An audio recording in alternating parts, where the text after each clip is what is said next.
Hey everyone, I'm Huggy, and today I'll be talking about my process for rendering a character in ZBrush. So this is a character sculpt that I've been doing earlier today.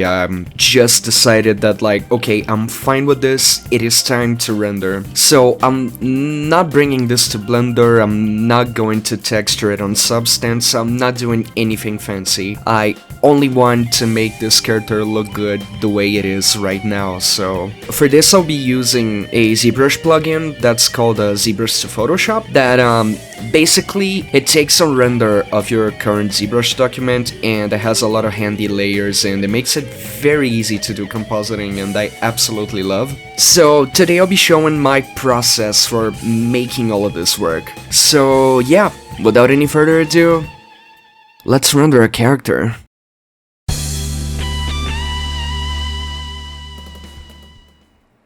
Okay, so first of all, now that we are in ZBrush, I need to establish first a lighting scene. So you can see I have this character here and I'm using the Skin Shade 4 material for most of my meshes. I'm still using something like toy plastic for the eyes and the fast shader, for example, here on the choker. And I have a metal material here for the metal parts, but most of the model is being rendered in Skin Shade 4.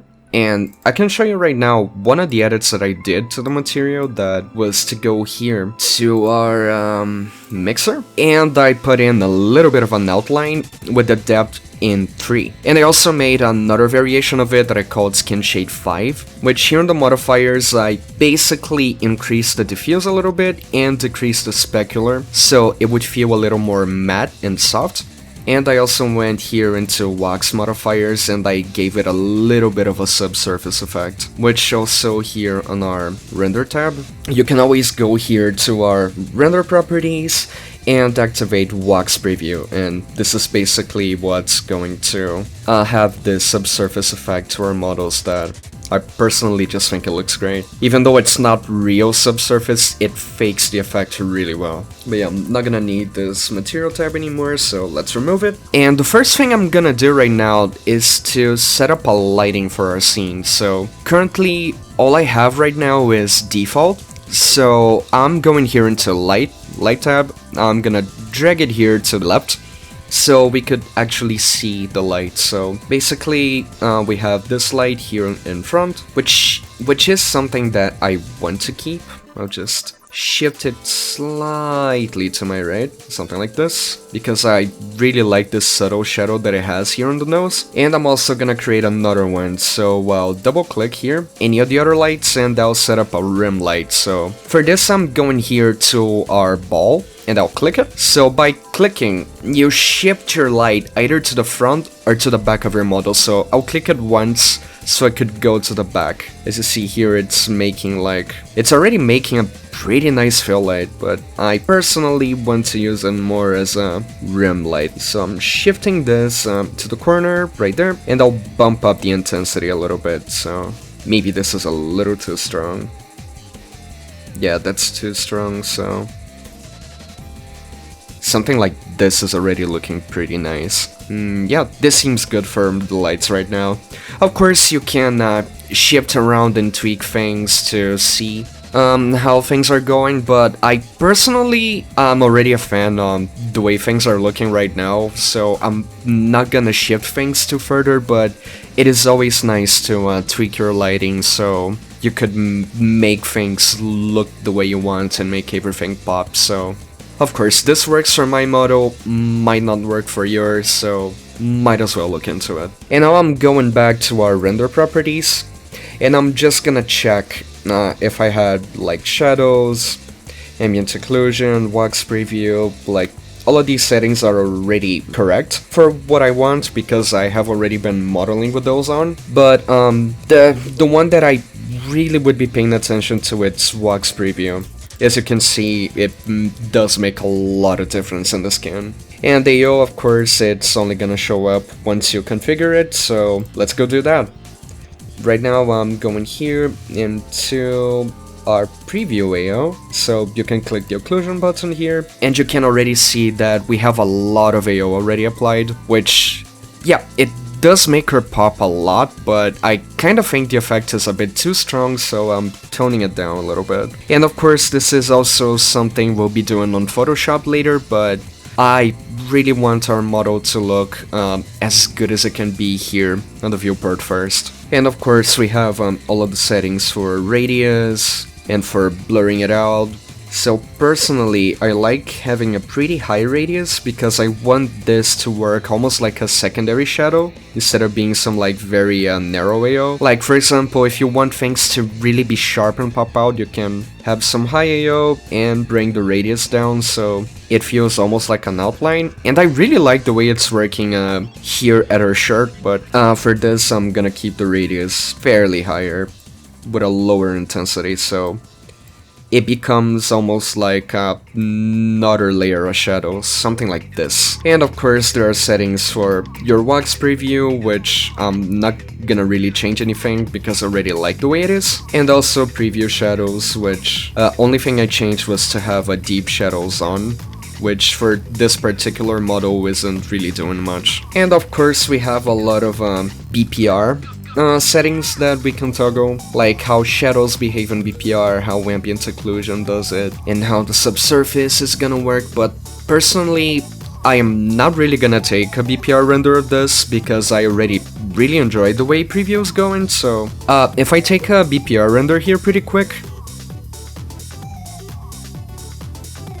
and even though we have the more correct shadows and everything, I'm just not really much of a fan on the way the things are working here because to me it's almost like flattening out my model. And honestly, if I really wanted something to be like physically accurate and have like ray traced lights and such, I'd just be bringing the model to Blender so I could render it on Cycle. So when I'm doing a ZBrush render, I really like this almost cartoony viewport look. So yeah, I'm not really gonna use BPR. So now that we have our light setup and render settings done, I'm gonna create a new document.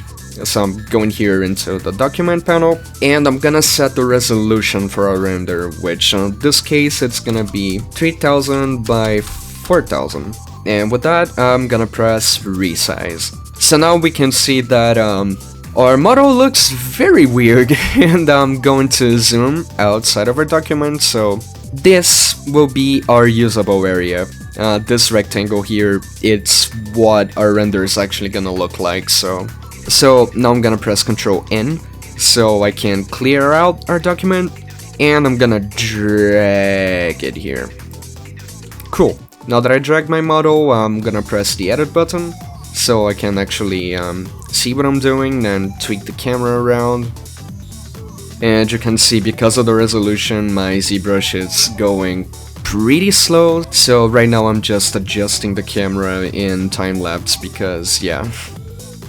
And cool, so now that we have our camera angle set up, I'm also going here into document and I'm going to Z app link. So basically what we're doing here is that we're gonna save this camera angle so we don't mess anything up later. So I'm just gonna press Cust1, which this is literally saving our current camera angle. So for example, if I make a mistake and I turn her around, instead of actually having to go through all of the pain of posing her again, I can just press Cust1 and there we go. We're back into where it all was. Now we can also set up something like a background color for a document because I haven't decided yet, but I'm pretty sure mine is gonna be very light. So for example, I can set this up as a white color, but yeah, it's not really necessary because we'll be doing that on Photoshop. So right now I'm opening our left panel again, and I'm taking our Z plugin, and I'm dragging it here so I can actually know better what I'm doing. And with that, I'm going ZBrush to Photoshop, and right now, every single one of these buttons will be a layer in Photoshop, so it is pretty important to know what are the ones you're actually gonna need and the ones you don't. But for this, I'll be going very general, so we could have a lot of options to play around with. So, albedo, it's basically our flat color. So, you know, when I press flat here, this is pretty much how it's gonna look like. So it's our poly paint. AO, our ambient occlusion, which is a layer that can be very important when you want like your sculpt to pop out more and actually like having some deeper shadows and things. It's very good. Best, it's just another render pass, which I'm not much of a fan because honestly I just think it looks very noisy. Like for example, let me do a best render pretty quick.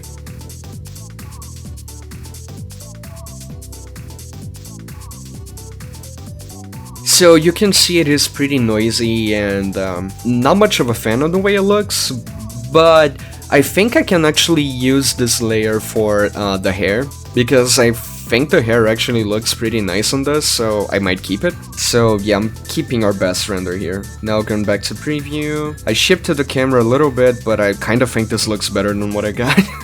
So I'm keeping that. Yeah, I'm actually gonna save this as my custom chew. Happy accidents, folks. Color bump, this is almost like a generic pass. Something, for example, as if you use the whole render as not matcap gray, but either basic or fast shader. I don't remember now, but this is like a very generic, like plastic-like shader that it can look really nice, that you could use to make some details pop out more, which I can already see myself using that for the clothing folds. I'm not sure if I'm gonna use it yet, but it sounds good.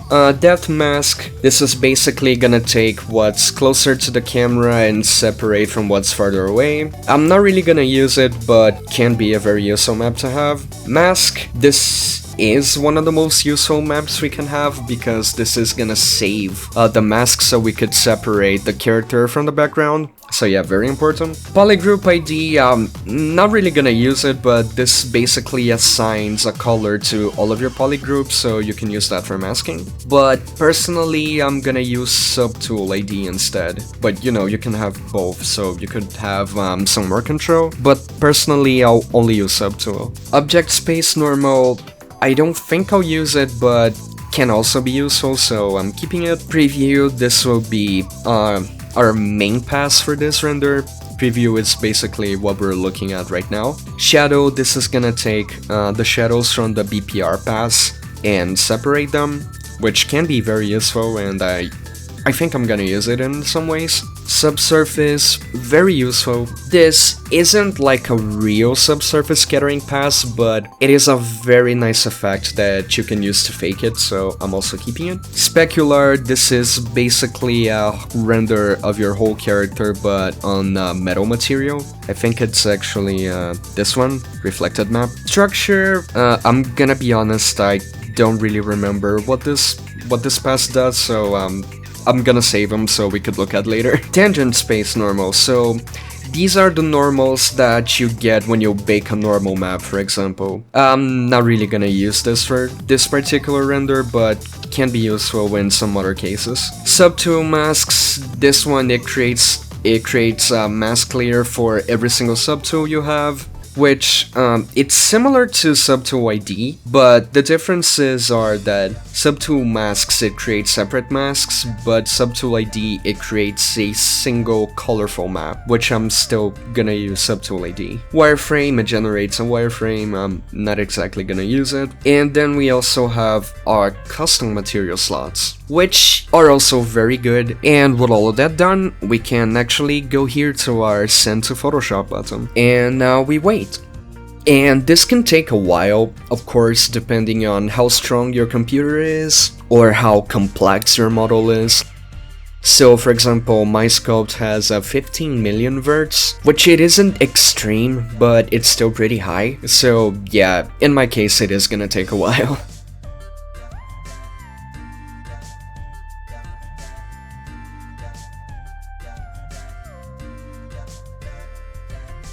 Okay, so now that the file has loaded into Photoshop, we can actually see all of the layers that we got here, because it is quite a lot, so I'm going through all of the layers that we got here. So of course the first one is our mask and all of our other layers here, and we also have a flat color background, which is something I also would have done, but yeah, we also have it here. And I'm gonna actually make it gray so we could actually see what all of those layers are up about. So first of all, we have our BPR, which of course it's the one render I'm not exactly gonna use, but this is like pretty much the ZBrush render. We have best, which is that noisy one, and you can see here, because of ZBrush to Photoshop, there is still a bit of noise, but it's much less noisy than what we have on ZBrush, so that's cool. Still think I'm gonna use that on the hair, because it looks really nice. There's albedo, which is of course our flat color, and preview, which on my case it's gonna be our main one.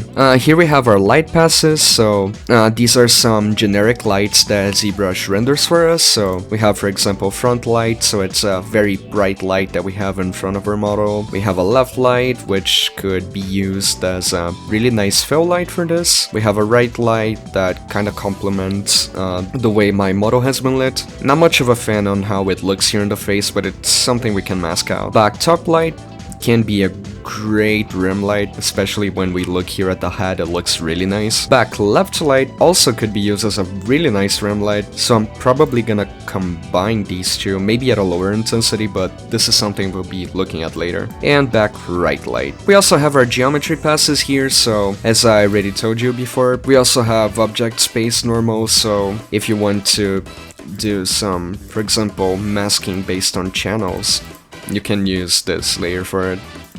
Like for example, I can use the green channel for that, so I can have it almost like a position map, or any of the other ones, just in case you need it. Color bump, this is basically a rendering of a basic material for a model. Still don't exactly understand why parts of it aren't being really affected.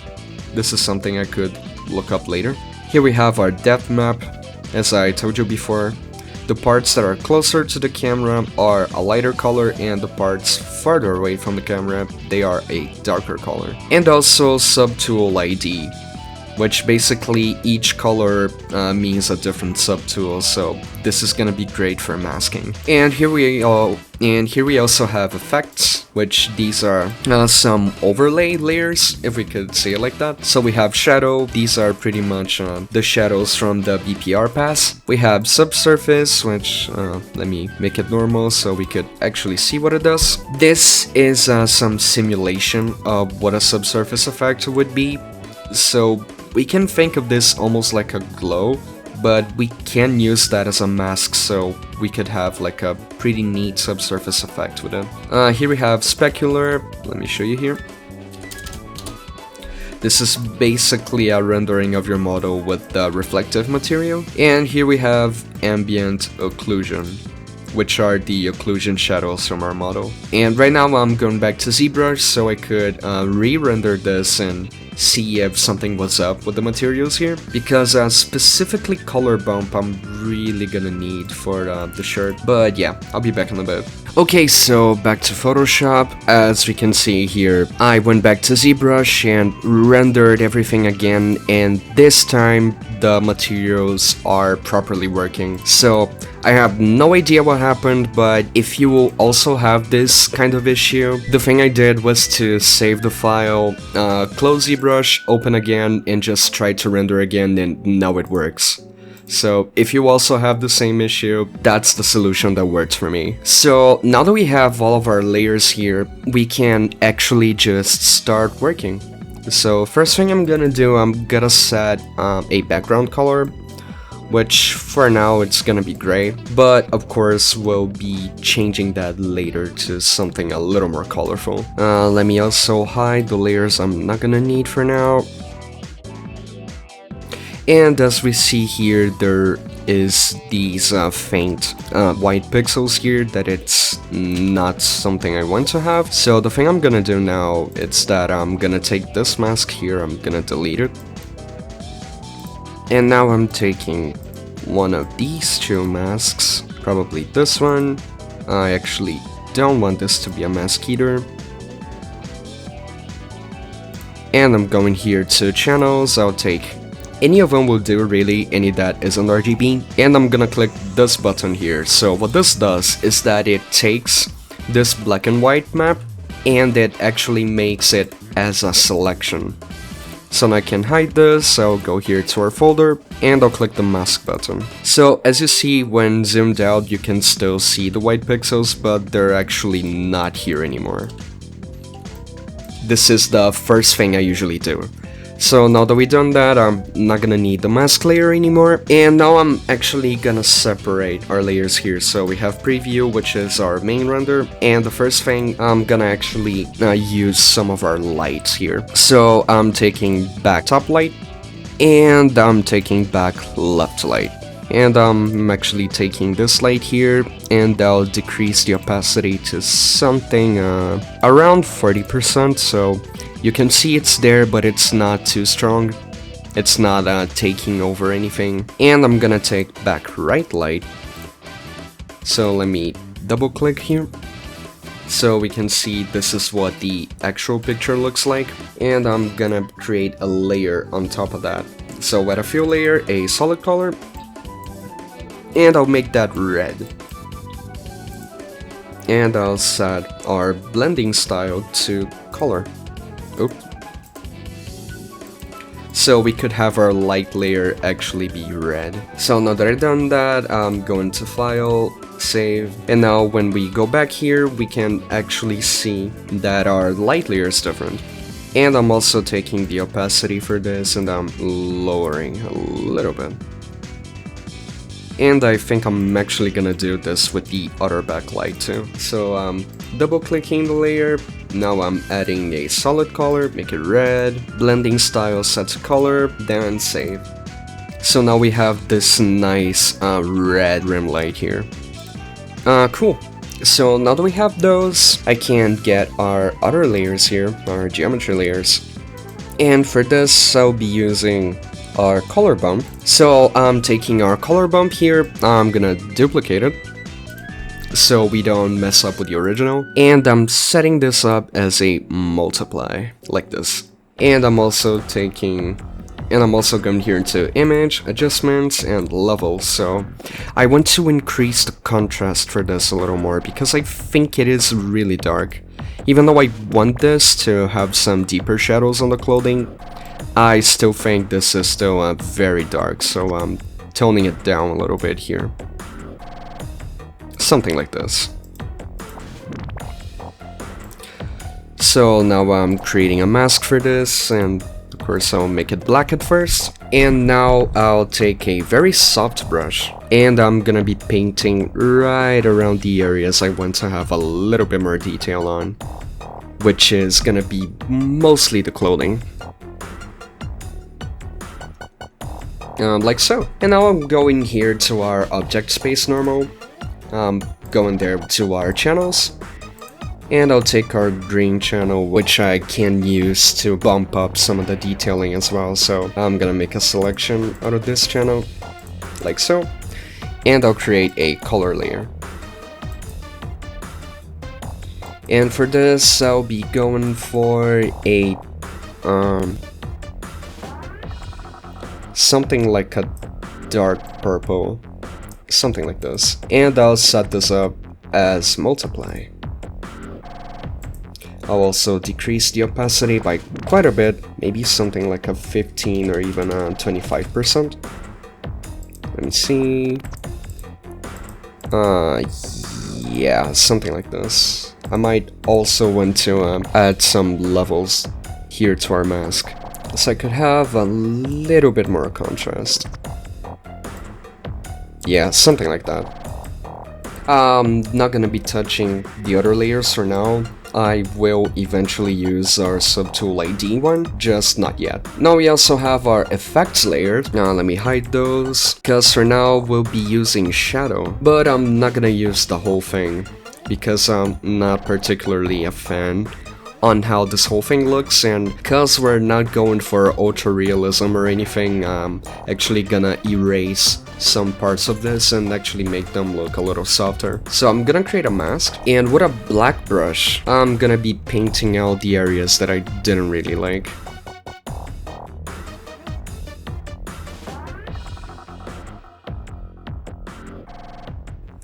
Something like this. And now I'm going here to our specular layer, and I'll be doing something very similar, so let me duplicate that.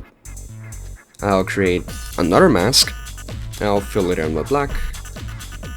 So now we can actually start painting some highlights into our model.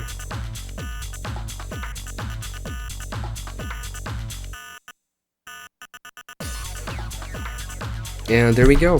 This is the specular layer. Now we're going for the ambient occlusion one, which honestly I already really like the way it looks. There are some spots that I don't really enjoy, but and I can actually add some color into it. So I'm going here to our AO, I'm gonna duplicate it, I'll bring it on top of everything. Make it normal so I can go into our channels and actually make our selection here. And based on that selection, I'm gonna press Ctrl, Shift, and I, so I can actually invert everything. And I'm going here to layer, and I'll make a color layer that looks that has a little bit more of a dark red shade to it.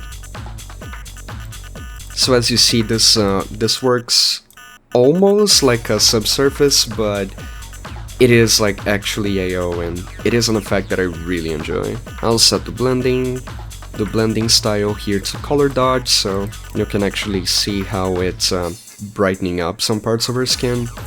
But I'm also duplicating this.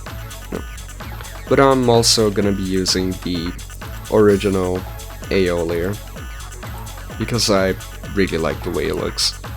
However, I'll make it slightly weaker, like so. And after that, I'm going to our subsurface layer, which I'm also gonna turn into a mask. So now let me take that, make it normal, bring it all the way to the top, bring the opacity to 100%, and let's turn this into a mask. So I'm going here, underneath our specular, and I'm gonna create a solid color layer, also to a reddish color.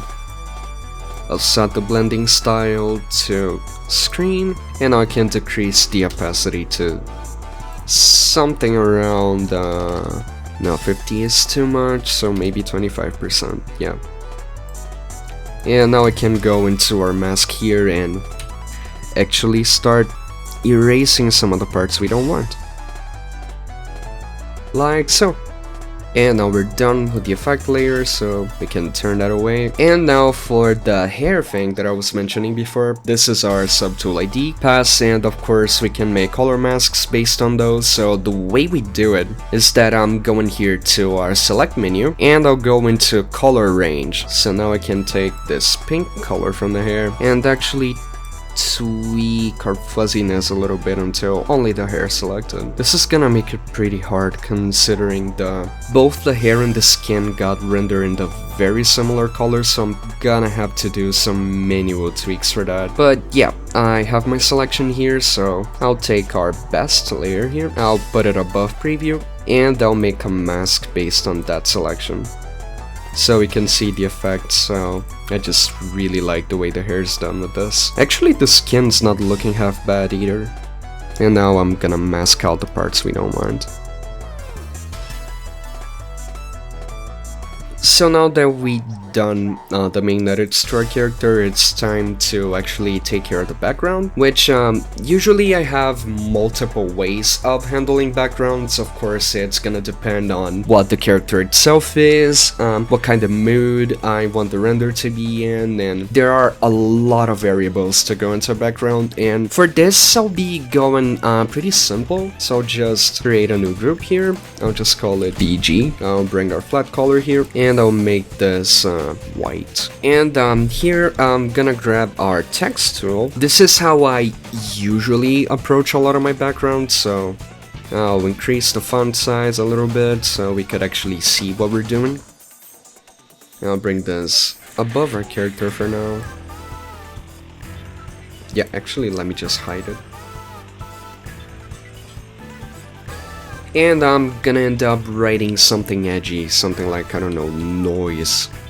or something like that. I just love writing noise on all caps like this for some reason. Now I'm going to my fonts. I'm gonna find like a cool death metal like font, and this is the thing with every time I do text behind the character or something, the text being legible, it's not exactly necessary, as I do it mostly as a style thing than anything else. So yeah, I'm going purely for aesthetics and not like, oh, I have a message or anything, because a lot of the times I just don't. Okay, so now that I found a font that I like, I'm gonna Ctrl T, I'll just make it pretty big, and I'm also gonna select everything, and I'm gonna hold Alt and press the right key. So this is gonna separate our letters a little bit here. I think this should be good. I want the letters to be separated because I want to edit them individually. So now I'm gonna right click our layer and I'll rasterize it. So basically what this means is that this isn't a text anymore. Now all of these have just been turned into pixels, so you cannot edit this as text anymore. And so now I'm gonna select each letter individually, and I'm just gonna rearrange them. And I'll set our interpolation to nearest neighbor, so we could have some very like harsh and jagged edges, which is why I also like doing irregular scaling and rotating and things, so it could look a little bit harsher, which is an effect that I really enjoy. But again, it's gonna depend on your style and what you're even gonna do with this render. I usually enjoy having more of like an edgy and stylish style, so usually like the jagged edges and the death metal fonts and everything, it usually just fits. But you know, everybody has a different style, everybody has a different voice, and what they even want to achieve with art. I just want to make cool looking characters, so yeah. So we have our little logo here, and from the way it is right now, it actually looks pretty nice. It actually looks pretty nice the way it is. I'm actually gonna scale this a little more. Okay, actually I think this is not gonna be noise anymore, I'm gonna do something else. So I'll select this part here, I'll delete it, and I'll copy this part here, and I'll mirror it, so I'll Ctrl C, Ctrl Shift V so it pastes in the same place, I'll Ctrl T to go to free transform, I'm flipping it, so I could actually use it on the other side and having this mirrored image here, so we could have this effect that looks almost like a silhouette around her. So yeah, I'm gonna leave it like that. And I'm also creating a layer. I'll add a fill layer, and I'll check this box, use previous layer to create a clipping mask. So now I can use this color layer to edit the color of my text. Something like that. And of course, these are always things that we can tweak later. But yeah, this is how I'm keeping it now. Okay, so now I'm gonna be doing some further tweaking into the character. So I'm taking my entire group here, and I'm dragging it into the new layer button. So what this does, that's just gonna duplicate it. Of course you can like right click and duplicate, but that's usually the way I do because it's quicker. But yeah, I'm gonna right click and merge group. So we can hide this now. And our whole character here is now a single image. And I'll take that, I'll duplicate it again, I'll apply this mask. And the thing I'm gonna do here now is kinda like a bloom effect. So I'll take this layer that we just duplicated, I'll go into filter, blur, and Gaussian blur. So we'll be going for something that makes it look very blurry. So for this, it's around 60 pixels. For yours, it might be different. This is what works for mine. And I'm setting my blending style to linear dodge, and opacity down to 10%. Yeah, so we have this nice glow on top of our character, but it isn't like too strong or too noticeable or anything, it's just a nice glow. I'm gonna duplicate this one again, just so we could have a backup. And I'm going to filter and camera raw. So now in camera raw, we have all of the color correction options that we might need and everything. So for this, I want to make it a little more warmer. Doesn't have to be much, so something around a 0.4. Of course, these kinds of edits are gonna vary a lot with your character and what do you want to even achieve. But usually that's what I do. I'll bump up the exposure a little bit, I'll decrease the contrast. The changes, they don't have to be too drastic, it doesn't have to be too much. Highlights, I'm bumping up a little bit, and shadows, I'm bringing them down. Just not by much. I can click this button here so we could check what we're doing. So far so good. I'm bumping up the clarity a fair bit, just not too much. And that's also a trick that I like to do a lot, which is bringing the vibrance down a little bit and then bumping the saturation. So what this does is that it creates some more contrast, but not in a lights and shadows way, but more in a color way. So you can see that some parts are more desaturated while some other parts are much more saturated, and that's an effect that I absolutely adore. And it is something that I do pretty often on my renders. So when we go back here, like, this already looks nice, but now it just feels flat compared to our edits here, so this is what we want. I'm gonna press OK, and here we have our render. So now there are two more things that I like to do, which they are very specific to me, but these are like what I do. So the first thing is to drag in my logo. So I'm just taking the PNG that I made and I'm gonna drag it into Photoshop. And I usually like placing it close to the character's face. So I think I'm putting it somewhere around here. So I think I'm placing it somewhere around here. Yeah, that seems about right. And because the background here has a lot of clash of colors, I'm just gonna come up with some patchwork solution here. So I'm going to our logo layer here, to the noise. I'm going with a very harsh brush. I'll just paint something here in a very clumsy manner, so it could still feel sketchy. Something like this. So my logo could still pop out above the background. You see the original color for it is a little beige, but for this I'm actually gonna color pick from the background, so we can have a little bit of balance. Or I could even take something like a green from her shirt. Let me zoom out, see how that looks. No, it's not great. Yeah, I'm color picking from the background, so it becomes a little more noticeable. And above that, I also like making a noise layer. So for this, I'm gonna create another layer. I'll use my color bucket here to make it gray. So around 50% gray. I'm going here to filter, noise, and add noise. I'll apply that so we just have like some generated noise here. And as a blending style, I'm going for overlay, and I'll set this as 15%. So 15% is actually too strong. Let me bring it down to 5. Yeah, that seems about right. And that's it. After that, you can just export this as an image. And so yeah, this is my process for rendering and compositing something from ZBrush. If you liked the video, please leave it a like, subscribe if you're not subscribed already. I'm just trying my best to actually come up with videos more often than what I'm used to. So if there's anything about my modeling process that you want to know, please tell me there in the comments. I would love to know.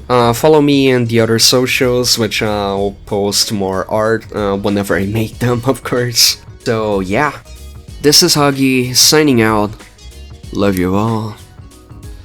Take care, everyone.